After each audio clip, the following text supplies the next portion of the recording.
الحمدللہ والصلاة والسلام علی رسول اللہ صلی اللہ علیہ وسلم۔ دوستو، ابھی وسوسے کے متعلق کچھ عرض کرنا ہے۔ عام طور پر لوگ مبتلا ہیں وسوسے کے اندر۔ ایک تو عبادات سے خارج تو وسوسے ہیں ہی، عبادات کے اندر بھی وسوسہ، وضو کے اندر وسوسہ، غسل کے اندر وسوسہ اور نماز کے اندر وسوسہ۔ ایک شخص نے وضو کیا، وضو کر کے باہر آئے، پھر وسوسہ کہ شاید ہاتھ صحیح سے دھویا نہیں، شاید پاؤں صحیح سے دھویا نہیں، شاید چہرے کے اندر کچھ باقی رہ گیا، تو پھر جاتے پھر غسل کرتے ہیں۔ اسی طریقے سے حمام سے باہر نکل رہے، ٹوائلٹ سے باہر نکل رہے، تو باہر نکلتے وقت میں ایسا معلوم ہوتا ہے چپل سے کچھ قطرہ زمین میں جسم پہ آ گیا، پاؤں پہ آ گیا، ہاتھ پہ آ گیا، تو پھر جاتے دھونے کے لیے۔ اس طریقے سے بعض لوگ ایسے ہیں نماز کی نیت باندھنے کے لیے کھڑے ہوتے ہیں، اللہ اکبر بول کر ہاتھ باندھتے ہیں، شک ہوتا کہ میں نے اللہ اکبر بولا یا نہیں بولا، بغیر اللہ اکبر بولے ہاتھ باندھا شاید، تو پھر دوبارہ پھر اللہ اکبر بول کر ہاتھ باندھتے۔ اسی طریقے سے وضو کرنے بیٹھے تو 2 بار 3 بار 4 بار 5 بار جو سنت ہے اس سے بھی آگے بڑھ کر شک ہوتا، وسوسہ ہوتا کہ میں نے 3 بار دھویا یا نہیں دھویا۔ تو اس لیے وسوسے کے متعلق کچھ عرض کرنا اس وقت میں۔ اللہ تبارک تعالیٰ قرآن کریم میں فرماتے ہیں ان الشیطان لکم عدو، شیطان تمہارا دشمن ہے، فاتخذوہ عدوا، لہذا تم اس کو دشمن بناؤ، سمجھو یہ تمہارا دشمن ہے، اس کو تم بھی دشمن سمجھو۔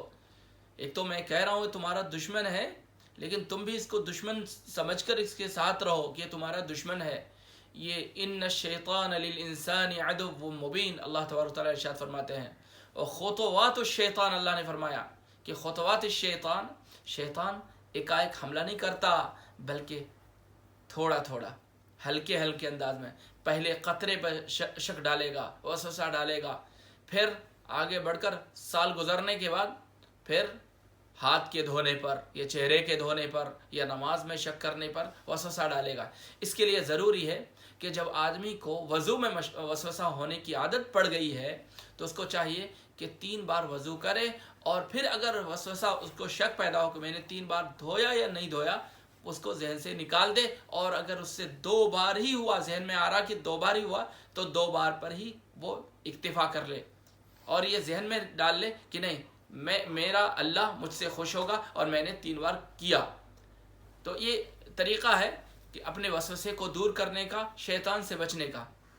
نماز میں سورہ فاتحہ پڑھ لیا، پھر ذہن میں آ رہا ہے کہ سورہ فاتحہ میں نے مکمل کیا یا نہیں، اگر آپ نے ایک بار پڑھ لیا، آپ وسوسے کے ذریعے دوبارہ ایسا شک پیدا ہو رہا تو آپ شک کو نکال کے چھوڑو اور پڑھو مت دوبارہ۔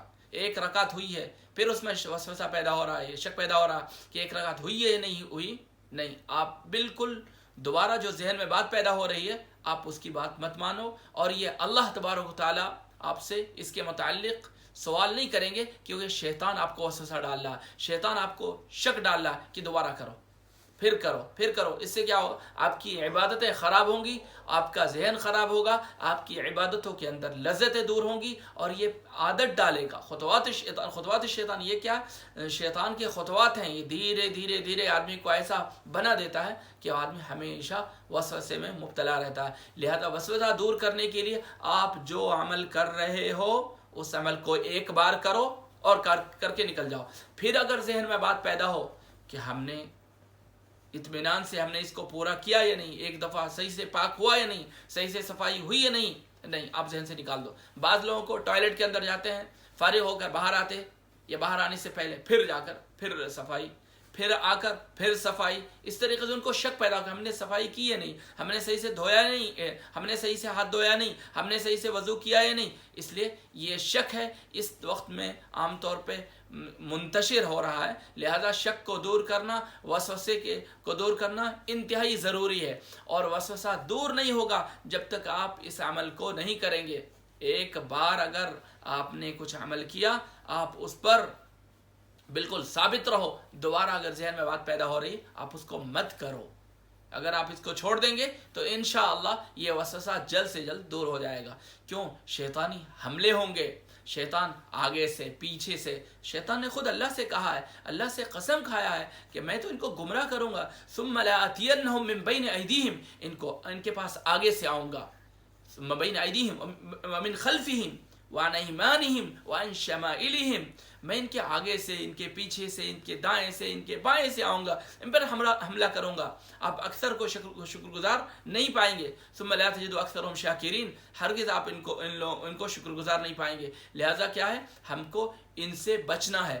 اللہ تبارک تعالیٰ نے شیطان کے حملے کی جب بات کی تو اوپر کا ذکر نہیں ہے، فوق نہیں فرمایا، بلکہ آگے پیچھے، اوپر نیچے، دائیں بائیں، تو یہ ہے اوپر کا ذکر نہیں ہے۔ کیوں؟ اوپر اللہ تبارک تعالیٰ کی مدد ہے، مدد شامل حال ہوتی ہے۔ لہذا شک کو دور کرنے کا سب سے بہترین طریقہ کیا ہے؟ آپ نے جو عمل کیا اسی پر متعقد رہیں، دوبارہ خیال آئے، وسوسہ آئے تو آپ اس کو نہ کریں۔ آپ نے سجدہ کیا ایک، پھر آپ نے دوسرے سجدے، پھر ذہن میں خیال آ رہا کہ آپ نے سجدہ کیا یا نہیں، 2 سجدے ہوئے نہیں، آپ کو نہیں کرنا ہے، آپ اسی حالت میں چھوڑ دو۔ آپ نے جس حالت میں جو کام کیا ہے، زبان دوبارہ ذہن میں بات پیدا ہو رہی ہے تو اس کو اسی حالت میں چھوڑ دو۔ بعض مرتبہ لوگوں کو دیکھا ہے کہ وضو کر رہے ہیں، 1 بار نہیں، 2 بار نہیں، 5 بار ہاتھ دھو رہے، 6 بار ہاتھ دھو رہے ہیں، کتنے مرتبہ چہرے دھو رہے ہیں، پاؤں میں تو لگے ہوئے ہیں کہ کچھ باقی تو نہیں رہ گیا۔ اسی لیے یہ چیزیں شیطان کے خطوات میں سے ہے۔ اللہ تعالی ہم سب کی حفاظت فرمائے، ان چیزوں سے بچنا بہت ہی ضروری ہے۔ اللہ عمل کی توفیق عطا فرمائے۔